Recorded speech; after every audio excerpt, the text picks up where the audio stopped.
Welcome to episode 19 of KinFit. Hi, I'm Michael. I'm Tiffany, and today we are filming at the Nuns Island Tennis Club in the new fitness center. That's right, this is actually one of the places I work at. So maybe we should just go around and have some fun. Yeah, but before we do that, let's get on with Fit News. All right, so I need my daily quota of Fit News. Actually, something really interesting that I found out. This kind of caught me off guard, but I believe the Bosu DSL ball has a new name. It's actually called the Ballast Ball now. Ooh. Yeah, I only recently discovered this when I went to one of their official pages, and not only did they change the name, they also changed the look of the ball. So really? Instead of like the last time we saw the DSL ball, it was kind of like this gray, regular looking. It looked like a regular Swiss ball. Yeah, okay. Only it had that granular substance. Well, now it's actually clear. It's actually transparent and it's blue. Oh, so transparent blue. Yeah, transparent blue, and you can actually see the granular substance inside. So it gives you a visual cue of when you're doing your exercises, if you're doing them properly, if you're waving the ball around. Because now you can see the granular substance moving from side to side, and depending on the exercise, you might want the substance to be smoothly going from side to side or just bouncing off from side to side. Very cool. Yeah, so new look, new name, and I like it. Oh, very fun. Now I really can't wait to use it. Yeah. Excellent. Is it the price the same? The price is still the same. I believe it's they only have this version in the £4. Okay. In £4. I'm not too sure. Check out the website. We'll have in our show notes. But for sure, they changed the name. It's I don't know if they're still using DSL, but on one page it's still using dynamic standard load, but the official name is actually Ballast Ball now, because there's even an intro video that you can watch on YouTube, and they talk about the new Ballast Ball or the new DSL ball. And one of the people introducing it is Douglas Brooks. And for those who don't really know who he is, he's kind of like one of the big guys out there for functional training. So definitely check out the video. We'll have that in our show notes as well. And you can also check it out on other websites as well. Excellent. Very cool. Yeah. I like toys. It's cool. All right. So what else is going on? One last bit about the Nintendo Wii. I promise, for everybody that's getting sick of it, this is the last time we'll be talking about it unless something really big comes out. Okay. But in this article, they basically talked about how the Wii gives a lot of people full body workouts. And what I found interesting about this article is that they actually stated a quote from a UK study that they did about last month, and it said that gamers who are using the Wii can burn up to 1,800 calories in 12 hours of gaming per week. Wow, that's quite a bit. Yeah, so basically that's the average number of hours that gamers play video games per week, and they basically compare that if they were to be playing games on the Nintendo Wii, like Wii Sports. Okay, so burning 1,800 calories playing Wii Sports. Yeah, for 12 hours per week. Yeah, you can burn that much. Excellent. Yeah, so that's really cool. Also talk about they will also go through a bunch of other governing, associations, governing bodies that talked about how trainers should kind of use video games to help attract people to do more physical activity. Because a lot of people, when they think about exercise, they think it's just biking or running on a treadmill, and they might get turned off by that. But if you tell them you can get a good workout through video games, then it's kind of more exciting, right? Okay, at least that's a way to get them hooked into exercise. Exactly, and it's not the Wii that they talked about. They also talked about other games like Dance Dance Revolution, where you're jumping and waving your arms up and down, working up a sweat. And a lot of websites are getting into this as well. The guy from Philadelphia, I'm not too sure if I mentioned this last time, but he also used a program called Trainio. Yes, which we talked about previously in our earlier episode. Yeah, it's a website or like a web-based community for people who are into physical activity that can basically give feedback to each other and have a log and track your physical activity progress and everything. And because of him using Trainio and him losing 9 pounds with the Wii, they actually have a new area set up on the page. So if you're a user of Trainio, you can actually go to that page. You can talk to other Wii users and kind of give each other feedback and tips on fitness tips for your using the Wii. Hooray! Yeah, so it's pretty cool that all these Excellent. sites and associations are getting into video games and how some the Wii can give you a full body workout. No, you know what? I have to go track down a Wii so I can play with it now. Yeah, me too. Excellent. All right, so that'll be this week's Fit News.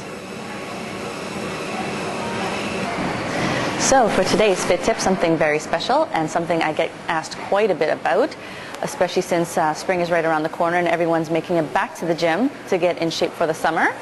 So the big question is, free weights or machines? Now, this is a bit of a loaded question. It's not quite so simple because there's no specific reason just free weights versus machines. It depends on a lot of things, such as what is available to you, what are your goals, how much time do you have, okay? So you have to ask yourself all these questions first. But today we'll just do a very, very brief overview of main disadvantages and advantages of both. Okay, so if you are new to resistance training, you're just joining gym for the first time, you've never really quite used weights before, machines might be a little bit better as an introduction to you for that because it offers a little bit more control. It is a more linear movement, so you can only do specific things for specific machines, such as if you're doing a shoulder press machine, you can only do shoulder press. Now the only thing is with the machine, you are only going to be using the major muscle groups to push up for the shoulder press machine. You might use a little bit more of the postural muscles, but not too much. So the only thing is it's not very functional. You can support more weight for it though because you're only going to be using the major muscles. You're not going to be using other muscles so much when you're doing this exercise. So that's the limitation when it comes to machines, is that you can only do certain movements and you're only using certain muscles for that. It's more controlled, but you can use more weight.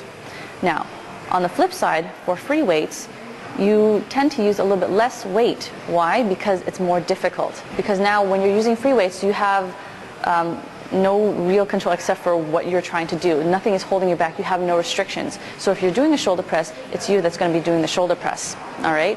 So there's nothing holding you into that linear movement. But because of this, you're going to be using more muscles. So not just the major muscle groups for that exercise, but you're also going to be using a lot of the supporting muscles, a lot of postural muscles to make sure you are moving, in that one direction. So most likely you will not be using as much weight for that, okay? So a little bit less control, but it is more functional because it resembles a lot more of the actions that we do in real life, okay? So for example, if Michael were to use the shoulder press machine, okay, he's going to be going in mostly a linear movement. He's going to be going up and down. He can't move any other way, even if he wanted to, okay? So this way he can support more weight. He's only going to be using the muscles to move up and down, right? Okay. Right. Now, if he were to be using free weights for the same for similar exercise, now he's got to work a little bit harder because now his back's not supported. He's got to use more of the shoulder muscles to make sure he's moving up and down properly because nothing is holding him right now. He's got to make sure he's moving properly. So he's going to be using more of the postural muscles, more of the supporting shoulder muscles as well to make sure that he's doing it properly. This way he's going to be unable to use as much weight as if he were on the machine. But this is a lot more like real life. If, say, you had something heavy that you want to put up onto a shelf, this is what it's going to be like because you have nothing supporting the box with you. You have to do it yourself, okay? So free weights, a little bit more functional, more realistic. You can do a couple more things with it. It's not as specific as the machine, but you can sort of cater that to what you want to train.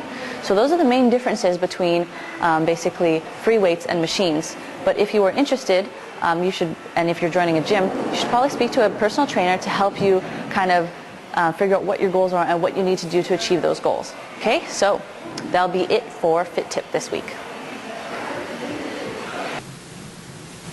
So on today's information, we are going to be talking about something very important, vitamin D. Dun, dun, dun, dun. Okay, so vitamin D is very important in our diet because for one of the major reasons is it helps us to absorb our calcium a little bit better, okay? So that's going to help prevent us from getting rickets and osteoporosis in later life. So brittle bones, falling down, breaking things, not so fun, okay? So vitamin D does do a lot of other things, but this is one of the major things that we're going to be concentrating on, okay? So first of all, vitamin D is classified under a fat-soluble vitamin, which means you need a little bit of fat in your diet before you can absorb it properly, okay? Hence why we say it's important to have a little fat in your diet, okay? So where can we find the vitamin D? First of all, in fortified milk products, okay? So this is why we also want you to get enough dairy so you can get your vitamin D, all right? So fortified milk products, also fortified soy products for all you people who are lactose intolerant, and fortified grains. However, it will say if it's fortified or not, but milk products are fortified. It's been done to be this way, okay? So make sure you get your vitamin D if you drink your milk, okay? Now, these are the food sources. Now, where else can we get the vitamin D? From the sun, okay? The sun, when it hits your skin, it helps to basically produce the vitamin D. in the most simple way of explanation, okay? So by direct sunlight, it will help you with your vitamin D synthesis, okay? So that's why in the winter it's a little bit more difficult. We run the risk of having low vitamin D levels because we're not in the sun so much. We don't go outside and, you know, it's not so pretty outside. So now that the spring is around the corner, we have more of an excuse to go outside. Get your sun. Now we also have to be careful about the UV exposure and everything, right? So twice a week, about 15 minutes of sunlight each time would be sufficient enough for enough vitamin D, okay? And of course you're having your dairy products. So that should be fine. And then of course during the rest of the time, you're going to be protected from the UV rays with your sunscreen, which we had talked about, all right? So from fortified food products with vitamin D, and of course being in the beautiful sun. So that's how we're going to get our vitamin D. Really, really important, okay? So this week, go out and get some sunlight. All right, so that'll be this week's Infoodmation. So this wraps up this week's episode of KinFit. Please check back our show notes for all those important pieces of information that we want you to check out. Now, I don't know if you've noticed, but we came across some very fun toys to play with today. It's a balance challenge. I'm going to win. Let's see about that. So if you have any ideas, questions, or suggestions you want to give us, just email them to us at info@kinfit.tv. Big thank you goes to Timmy, our cameraman, and Amanda, our production assistant today. So remember, don't quit. Stay fit. I'm gonna win. What? I win. Sun, that would be great. So then we can all have nice, healthy, strong bones. All right? So that'll be this week's Fit News. Infoodmation. Where else can we find our vitamin D? In the sun. How fun is that? So definitely this is why we're going to go spend some time in